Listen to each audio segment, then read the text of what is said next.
How's it going, everybody? Marvel the Cross 316 back with another comic book flashback, and we are now looking at the Amazing Spider-Man issue number 36. This issue came out in May of 1966, and today we are looking at a brand new villain for Spider-Man to fight.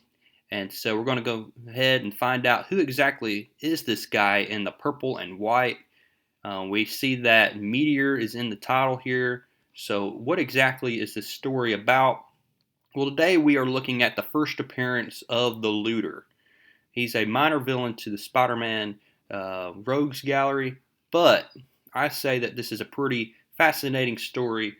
So before we get started, go ahead and give this video a like, and if you have not subscribed to the Marvel Across 316 YouTube channel, go ahead, subscribe to my channel because you're going to see more videos just like this. I've been going through the Amazing Spider-Man Volume 1 since issue number 1, and now we are already at issue number 36, and I have this all in a playlist on my channel to go check out. If you have not seen all of these videos, go ahead, go look at that playlist because I have been covering this volume thus far. So go ahead, do that now. If you haven't looked at those other videos, go ahead and look at them now, and then come back to this video. And then let's go ahead and get started now. So, as always, this is brought to you by Stan Lee, who wrote the script, Steve Ditko, who drew this, and then we have Art Samek doing the lettering page. So we have a pretty cool splash page right here, Spider-Man and the Looter fighting here. So let's try to find out exactly who this guy is. Who is the Looter? Well, we come to find out that this man's name is Norton G. Fester. Norton G. Fester is out hiking in the mountainous areas. We don't know exactly where in the mountainous areas he's at, but he sees a meteor fall, and so he goes to see exactly where this meteor landed. He picks up the meteor, and he's like, I need to study this meteor. This would make me a fortune. So this guy, he's a scientist, and he comes back to his colleagues at the lab, and he's like, hey man, I need some money to finance for this research. And he's trying to look into the origin of life in the universe, and his scientists, his colleagues are saying, no dice. We're not going to give you money for that. You just go to a bank and try a bank. So Norton G. Fester, he goes to a bank and he tries his best to get some money, but the guy who's at the bank is saying, sorry, sir, we're just not able to let you borrow from some other institution. Maybe you should try that. And so Norton G. Fester, he's getting pretty irritated here. He's not getting the money he needs to do his research on the origin of life in the universe because he's fascinated about that. So Norton G. Fester, he's back at his house. He has this meteor that's been, that fell out of the sky, and he starts just hammering away and chiseling away at this meteor, and all of a sudden, this gas comes out of this meteor and just envelops Norton G. Fester. Norton G. Fester starts to choke. He feels like he's getting ill. I mean, I would too if I see gas coming out of a meteor. But as Norton G. Fester awakens, he comes to find out that he has super strength. Norton G. Fester has super strength, and with his newfound ability, he sees that he has the ability to do anything. And so Norton G. Fester finds that because of this newfound strength, I know how to get my money now.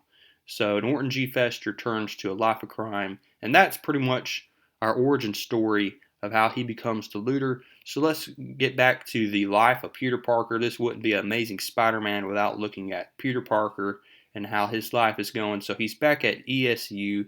He's thinking about how he's had battles with Kraven the Hunter and Molten Man, and he still feels like he hasn't made friends here since he's been busy fighting supervillains.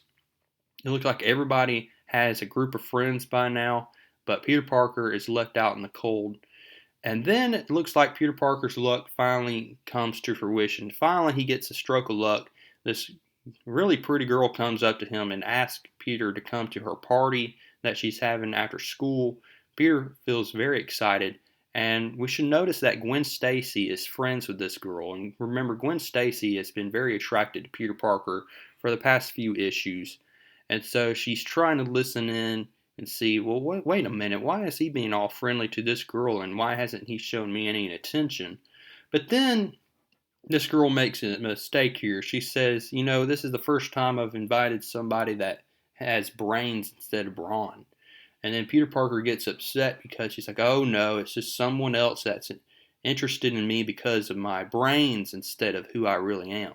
So Peter Parker, who acts like he's about to join the girls on this party, backs out of it.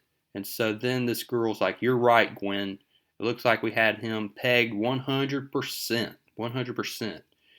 And so these people, these classmates of Peter Parker, they just don't get Peter. You're like, what's up with him? Why is he always backing out of things? Why does he seem to be always busy? So now let's get back to the looter. We're right here. We're at a science museum here, and we've come to find out that there is another meteor at this science museum, and the looter knows everything about this. So the looter comes to steal cash, as well as we're going to find out that because with this cash, he's going to help Norton G. Fester with the origin of life in the universe, with his experiments.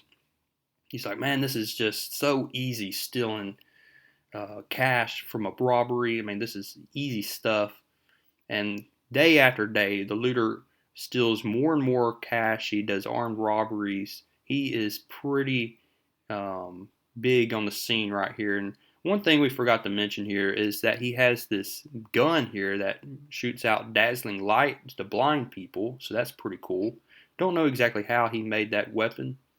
So Spider-Man is finally back on the scene, and he knows all about this looter guy because he's been in the newspaper. And so Norton G. Fester finally comes to find out that there is another meteor fragment somewhere. So this is where we're going to pick up from the main story here. Peter Parker decides, hey, I don't have anything going on tonight. I'm going to visit the space exhibit, and look who just so happens to be there. That's right, Gwen Stacy. So Gwen Stacy is kind of looking around, moseying around, but she's really there to see if Peter Parker will come up to her and approach her and talk to her.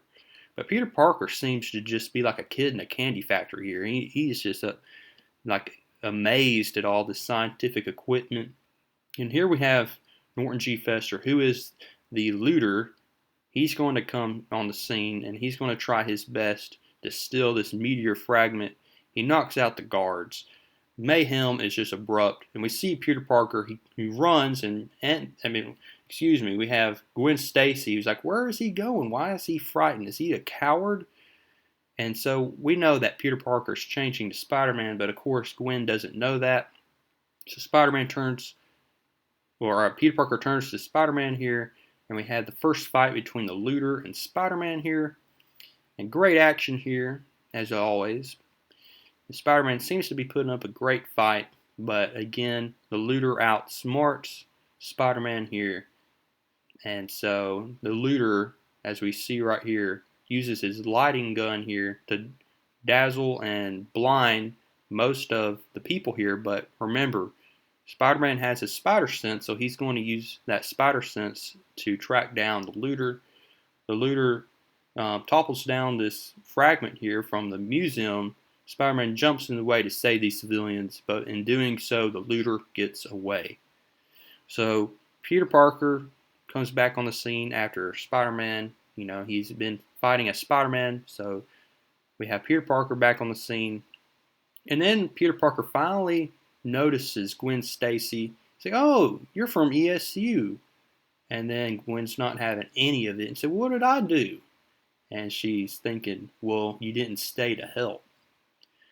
So Peter Parker's like, man, how could someone so pretty be such a nut? And then Gwen's like, I can't believe I thought he was so manly looking. He's such a coward. So there's a lot of misunderstanding here. We're back at the looter's lair here, and he's been pretty irritated at Spider-Man getting in the way. He has to plan better this time. And he notices that the meteor fragment that he found on the mountains is losing its gas, and so this is the reason why the looter wants to get the other fragment from the space exhibit, is so that he can keep his powers, because he has a fear that he'll lose his super strength. So the looter comes back to the space exhibit, and he notices, yep, there's that meteor fragment. We also cut back to Peter Parker here, more just casual things here. We have Flash Thompson, who is known as the bully of Peter Parker's life. He wants to throw a football for once. Peter Parker's not having it. And then we have Gwen Stacy's like, you couldn't outthrow Flash Thompson anyways. And Peter Parker's like, well, tell me, Gwen, what did I do to become the number one on your hate parade? So it's just not looking like a good relationship so far between Peter Parker and Gwen Stacy. It's just not looking good. So Peter Parker finally turns back to Spider-Man. We're getting to the climax of our story, the final battle between the Looter and Spider-Man. And he notices that the Looter is back in town, and the Looter is going to try to find that meteor fragment and steal it once and for all. The Looter finally gets to that meteor fragment. Spider-Man shows up on the scene. Spider-Man tries to web him up, but the Looter has this air balloon here. It's like a hot air balloon. So he tries to escape Spider-Man, but Spider-Man can scale buildings, as we know. He can swing on flagpoles. And so we see right here that Spider-Man and the Looter are going to fight up in the air. So we have a great battle scene with Spider-Man and the Looter. Spider-Man puts up a valiant fight here. Will he be able to defeat the Looter? Well, it looks like Spider-Man gets the ability to land on top of the Looter here. He unmasked the Looter after pretty much knocking the Looter out. He doesn't know who this guy is, but he puts the mask back on him. And then Spider-Man pokes a hole into this balloon, allowing the balloon to go back to the ground. And so the police are left to allow them to collect the Looter. And so that is the defeat of the Looter. The Looter is going to go to prison for what he's been doing. And so Spider-Man was victorious in this issue. And so next time we have the coming of the menace of the rampaging robots. Enough said. So I'm looking forward to that. Hope you enjoyed this issue. Hope you enjoyed the first appearance of the Looter. Go ahead and comment down below what you liked about this issue. And as always, I will see you next time as we look at the Amazing Spider-Man issue number 37.